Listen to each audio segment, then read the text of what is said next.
गए तब जो है इसकी भारतीय जनता पार्टी के विधायक धीरेन्द्र सिंह जी भी हमारे साथ जुड़ गए हैं। प्रियंका गुप्ता जी हमारे साथ जुड़ गए हैं, कांग्रेस पार्टी की प्रवक्ता है। धीरेन्द्र सिंह जी, पहला प्रश्न आपसे यह है कि विपक्ष के लोग कह रहे हैं कि देखिए हमारा प्रोजेक्ट था और आपको हमने विशेष रूप से इसलिए आमंत्रित किया क्योंकि आपने सारी सरकारों की कार्यप्रणाली को एक जनप्रतिनिधि के रूप में देखा है, चाहे वो बीएसपी की रही हो चाहे वो कांग्रेस की रही हो, आपने जनप्रतिनिधि के रूप में देखा है। इसलिए मुझे आप ईमानदारी से बताइए कि क्रेडिट किसका है।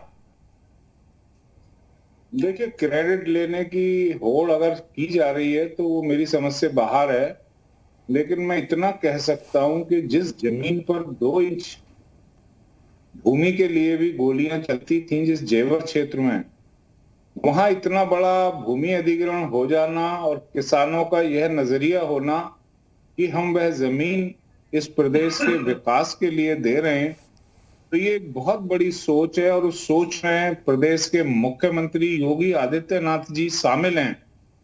तो आज जेवर, वह जेवर जो सन 1947 के बाद तरस रहा था विकास के लिए, यहाँ के नौजवान साथी रोजगार के लिए भटकते थे दिल्ली, हरियाणा और आसपास के प्रांतों में, आज अगर उस क्षेत्र को विकास की एक सौगात मिली है और वह भी ऐसी सौगात जहां एमआरओ भी होगा, जहां हेरिटेज कॉरिडोर भी बनाया जा रहा है, जहां एक नामचीन फिल्म सिटी भी आ रही है, दुनिया की बहुत बड़ी बड़ी कंपनियां यहां अपने उद्योग स्थापित कर रही हैं, जिससे प्रत्यक्ष रूप में 3 से 5 लाख रोजगारों का सृजन होगा आने वाले 20 साल में।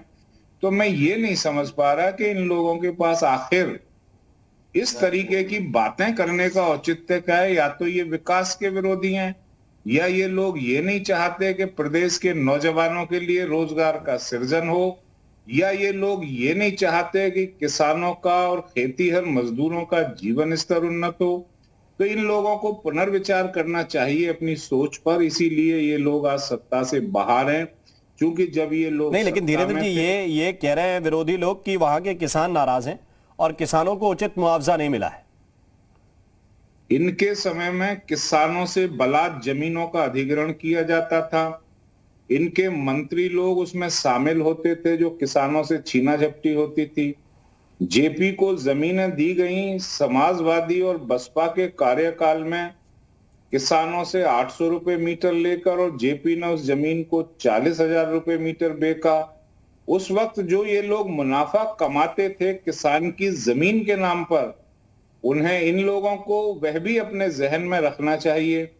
आज जब जमीनों का अधिग्रहण होता है तो मुख्यमंत्री स्वयं किसानों से बात करते हैं, अपने घर बुलाकर उन्हें भोजन कराते हैं, उनका मुआवजा बढ़ाते हैं। तो इनकी पीड़ा इनकी बातों में ही निहित है। ये प्रदेश का विकास नहीं चाहते, ये इस प्रदेश को उस दुर्गति में पहुंचाना चाहते हैं जहां अराजकता हो, जहां विकास कोई मायने ना रखता हो, जहां इनके मंत्री लूटपाट का माहौल रखते हो इस प्रदेश के संसाधनों का।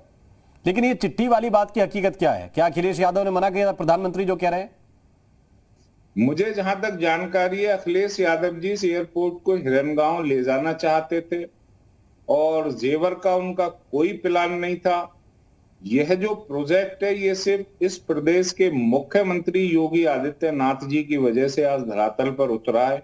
सन 2017 में विधानमंडल दल की पहली बैठक में मेरे द्वारा यह मुद्दा उठाया गया था, क्योंकि हम लोगों को 10 लाख रोजगारों का सृजन प्रदेश में करना था, हमारे लोक कल्याण संकल्प पत्र में लिखा हुआ था।